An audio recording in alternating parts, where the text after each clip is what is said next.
Hey, this is Kez Bracey for Tuts Plus. In this video, we're going to be taking a look at some of the latest features that have been added into Affinity Designer, and that's the new version 1.7. If you are working with Affinity on a regular basis, you've probably already heard about these updates, but you may or may not know how to actually start using them. So with a couple of these updates, you're not going to need any instructions. There's just new information about support that's been added into the system. So we've now got support for HDR and EDR monitors. We've got big performance increases across all platforms, and we've got the addition of pen and dial support for Surface devices. What we're going to do is go through all of these other items and show you how to jump in and start putting them to work. All right, so first up, there are improvements to the PSD import workflow, and there's one improvement in particular that I want to take a moment to look at, and that is the ability to preserve editability in text when you import a PSD. So I have a PSD of a website design here, and if I import it in the normal way, if we take a look at this text here, you can see that these layers are pixel layers rather than being editable text layers. However, if I jump into my preferences, go into the General tab, and then go up to this checkbox here that says Import PSD text as text rather than a bitmap, I'm going to close that, and I'm going to close this PSD down. Now if I import it again, this time I can grab the text tool, and now this text is editable. So that is going to be a huge help with working with PSDs inside of Affinity Designer. The next thing that we're going to look at is alternative features, which is something that's going to show up in your history panel as you go along. So if I make a couple of edits to this curve here, you can see my history panel starting to fill up with all the changes that I'm making. Now, if I go back partway through, and then I make more changes from here, you can see that a little branch has appeared here. So it's storing my changes as a possible alternative future. So there are two futures that are branching off of this point here.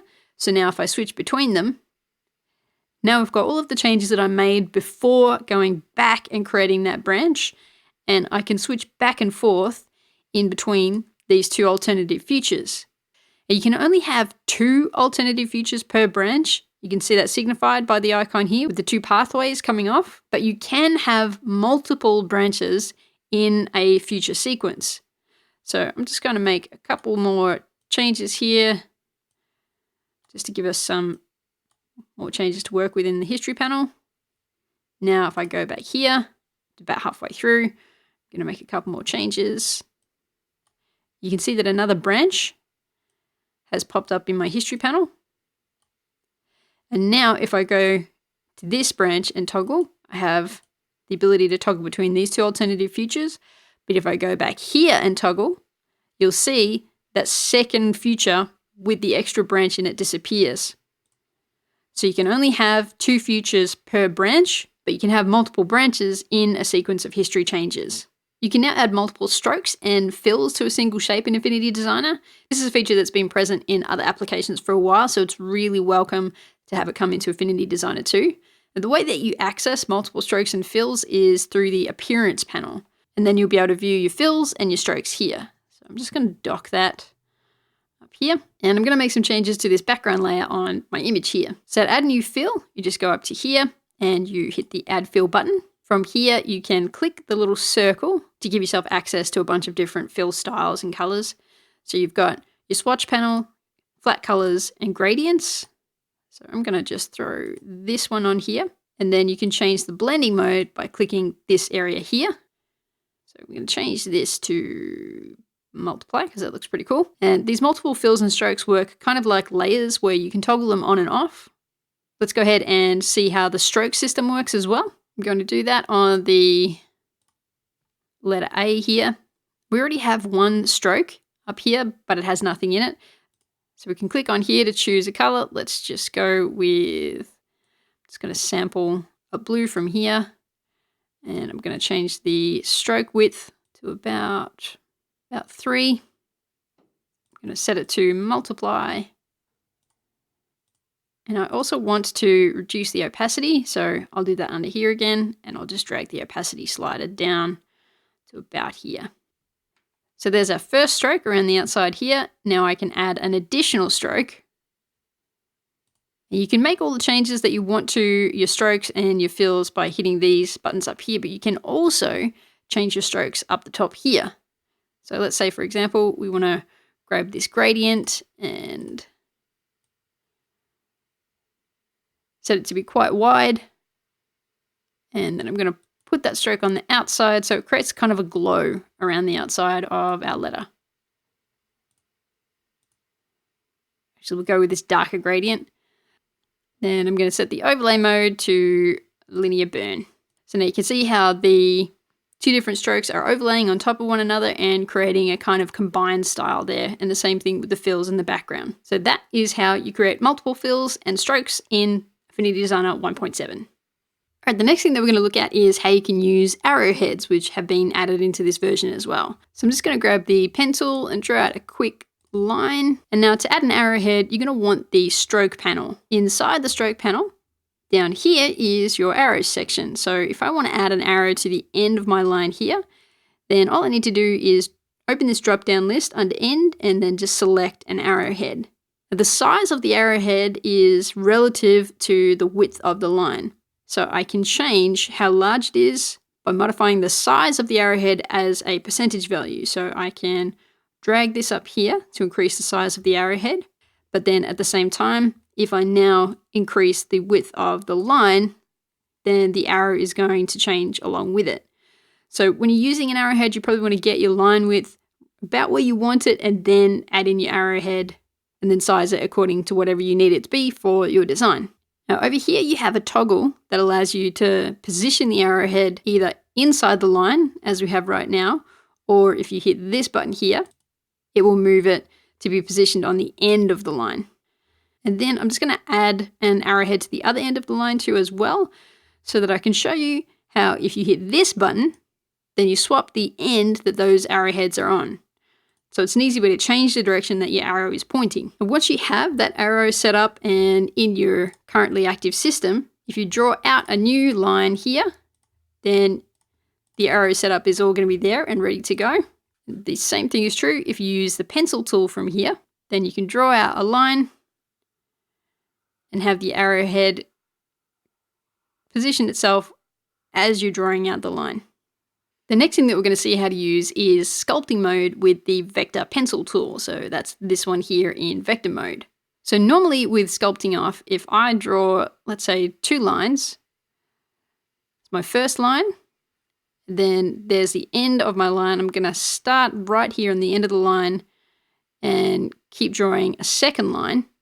Normally, as you can see in the layers panel here, that will give us 2 separate curves. And you can also see that the thickness, we've got this set up to be tapered. The thickness of these lines are separately calculated. However, if I turn sculpting mode on, so I'm just going to delete that, grab the pencil tool again, and I'm going to go up here, click on sculpt to activate sculpting mode. Now, if I continue on from this point again, now you can see that we have just one curve. What that's done is carry on drawing that existing line, and it's used the brush thickness that we've set up. So that's a pressure curve that I've set up over here in the stroke panel, and it's continued that along the way. So this means that you can create a single curve using multiple strokes. It also allows you to modify a stroke that you've already created. So to modify this stroke, all I need to do is place my pencil somewhere on the line, start drawing, and then just make sure that I finish somewhere else on the line. Then it will update the position of the line in between my starting and finishing points with the new curve that I've drawn. You can't adjust a line from an end point because it thinks that you're just trying to continue on that curve, but you can adjust a line from anywhere on the current line as long as you finish on the current line. So with this, you can keep adjusting an existing line, you can keep adding to an existing line, and it gives you a lot of flexibility when you're putting these curves together. Next up, we're going to look at a couple of the new features in the pixel persona with the brushes. One of these new features is called sub brushes, which is really cool. It allows you to take multiple brushes and combine them together into a single brush. So right now I have, in the watercolors section, I have the dense watercolor brush selected. So I'll just show you how that looks normally. Just going to paint out a quick section here. Then I'm also going to grab another brush. I'm going to go into effects and grab this brush. And that normally looks like this. What I can do is combine these two brushes together. So I'm going to go back into the watercolors, grab the dense watercolor brush, right click it and duplicate it. I'm going to rename it and we'll just call it plus effect. Now I'm going to double click on this brush, open up the brush editing panel, go into the sub brushes tab, and now I can go back into the effects brushes. Now I can just drag and drop this second brush into the sub brushes panel. So I'll just drag this out of the way. Now I'll paint again. And you can see that we've got this awesome combined brush with the spiky exterior and the watercolor interior. So you can drag however many brushes you want into this panel. And you can also, if you wish, add a bitmap. So if you've got any type of image that you want to use, you want to put it into your brush, then you can just load it up and it will automatically be added into the brush as you paint with it. The next cool feature that we're going to look at in the pixel persona is the Symmetry Tool that's now been added in when you're working with brushes. So if you jump up here and check this symmetry box, you'll see that you'll get this line shows up here. And if you paint from here, then you're going to have symmetry.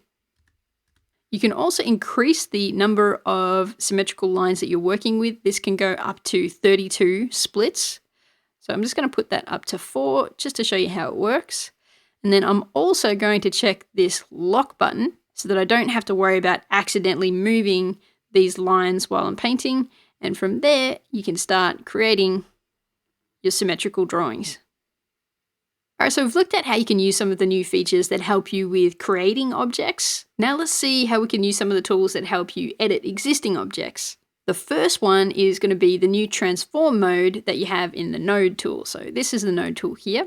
So I'm just going to select a couple of the objects in here. We'll grab this one and this one. Select that. And from here, I'm going to box select just some of the nodes here. And you'll notice up in the toolbar, we have this transform section and I can activate it by hitting this button and that's going to activate transform mode. So you can see right away, we've got this box has appeared around these nodes and then that's going to allow you to do your typical scaling, transforming and rotating operations just on those selected nodes. So I can scale, I can translate, and I can rotate. So that part's pretty straightforward. The other thing that you want to know about is what these extra buttons up here do. This first button here allows you to specify where you want the origin of your transforms to be. So I can drag this down the bottom here, and then now when I rotate, this is going to be the pivot point around which I rotate. So I can move that to anywhere I want, including outside of that transform square. The second option here is just to hide this selection box while you're dragging, just to give you a bit more visual clarity. This box here shows alignment handles, which basically lets you snap all of the selected nodes onto the same line. So if I grab this line here, you can see that all those nodes have immediately snapped onto that. And that works the same with any one of these lines here. This button here determines what the extent of your selection box is going to be. So if I deactivate that, then the selection box is going to be only around the nodes that I've selected. But if I turn it back on to curves box mode, then the selection box goes around the entire curve, not just around the selected nodes. And then finally, this button here resets everything that you've done to the selection box. So let's say I've rotated this box and I've changed it up, and now it's a bit harder to sort of get a gauge of where I'm at with this box, and I just want to have it reset onto its normal axis. Then I can hit this button here, and that resets that selection box for me. The next tool is another vector editing tool, and it's the point transform tool. So I have these two objects here selected, and normally if I transform, I don't get a lot of choice over exactly how that transformation is going to work. But if I hit F, that will activate the point transform tool, and you can tell that this is active by looking up in the toolbar here. You'll see point transform. Now you'll see that it's highlighted the nodes on my shapes, and it's given me this little image here, which is the pivot point around which transforms will be done. So I can drag this little image here over onto this trunk so that we set the transform to happen around the trunk. Now I can click on any one of these nodes, and now I can transform from that node around the point that I've placed on the trunk. So that will work with any of these nodes. And I can move this point to anywhere that I like and then transform around it. Next, we have one more addition to the node editing tools, and that is the ability to lasso select nodes. So normally when I'm using the node tool, I can only box select nodes. However, if I hold down Alt, now I can draw out a lasso selection and only get the nodes that I really want to be editing.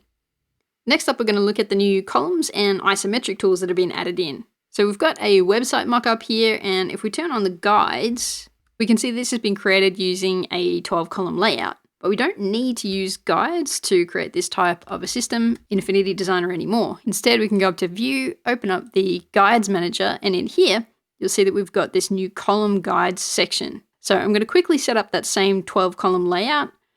I'm going to put a margin on each side of 375 pixels so that we have our columns centered. And you can see that margin just showed up there. I'll do the same thing on the right, 375 pixels. I'm going to set the number of columns to 12. And then I'm going to set the gutter in between those columns to 30 pixels. So there right away, now you can see that we've got the columns that we need. And if I turn the other guides back on, you can see that the columns that we just added in line up perfectly with the guides that the designer had been using to create this layout. So with these columns, you've got a couple of different styling options. You can change the color to something else, anything that you like. Or if you don't want to have filled color on your columns, then you can come up here to style and you can change that to outline. And then you can change the color of that if you wish as well to anything that you want. And then finally, we're going to take a look at the new isometric tools and the new cube grid system in Affinity. So with this example, if I turn the grid on, you can see that we've got this isometric grid that lines up with the perspective that's already established in this illustration. But where it gets really cool is when you open up the Studio Isometric Tools. So here's your panel here, and you activate Edit in Plane. And normally, if you wanted to draw something on an isometric perspective, you would need to manually plot out each individual point. So you'd need to take your pen tool and you'd need to draw out ground areas like this, for example. But you don't need to do that anymore because with this system active, if you grab a rectangle tool and you have one of these planes selected, instead of drawing out a normal rectangle, it actually draws out that rectangle in that isometric perspective. So right now I've got the top option select here, meaning that if I draw out a rectangle, it's going to place it as though it were the top side of a cube. If I do the front view, then we get the same thing from the front. And if I do the side view, then we get the same thing from the side. And it's not just drawing out shapes that happens on the isometric plane. Your transformations also happen on that isometric plane, and even gradient editing happens on that same isometric plane. So now instead of needing to try and manually figure out how shapes should be transformed, it's all done for you automatically. And you can also turn Edit in Plane off. You can create a shape in the normal way. You might want to do this because, let's say, for example, you want to put some type of an ornate design inside this square, and it's difficult to do that on an angle. So you can draw your square out, then you can choose Fit to Plane, and it will automatically translate that onto the correct plane for you. So whichever one you have active here, so if I switch that to front and then I choose fit to plane, then it's going to make that translation for you and you don't have to think about a thing. It's all done automatically. You also have a couple of extra tools here while you're working on one of these planes. So we're on the front plane here. We can flip our shape horizontally. We can flip it vertically. We can also rotate it counterclockwise and clockwise. These isometric tools can work in with the new cube grid system. So I'm going to open up the grid settings and I'm going to go into this cube area here. I'm going to show the grid. And you can see that we have a three-dimensional cube here. I can grab this cube and I can rotate it. And as I do, you'll see that the grid is rotating along with it. And I can also drag up and down on this area here to change the angle of the rotation on that cube. So what that means is you can set up any perspective that you like, and then you can use the isometric tools to convert your shapes so they work in that perspective. So I've just set up this cube in a sort of a random location. And now if I go through and I fit these shapes to each one of the planes that we need to work with, they will all fit together perfectly to create a cube with proper dimensions. So no matter what type of isometric angle you want to work on, the cube grid is going to be able to really speed up the process of getting all your perspectives correct. And that wraps up how you can use all of the new features that have been added into Affinity Designer 1.7. Thanks very much for watching this video, and I'll see you in the next one.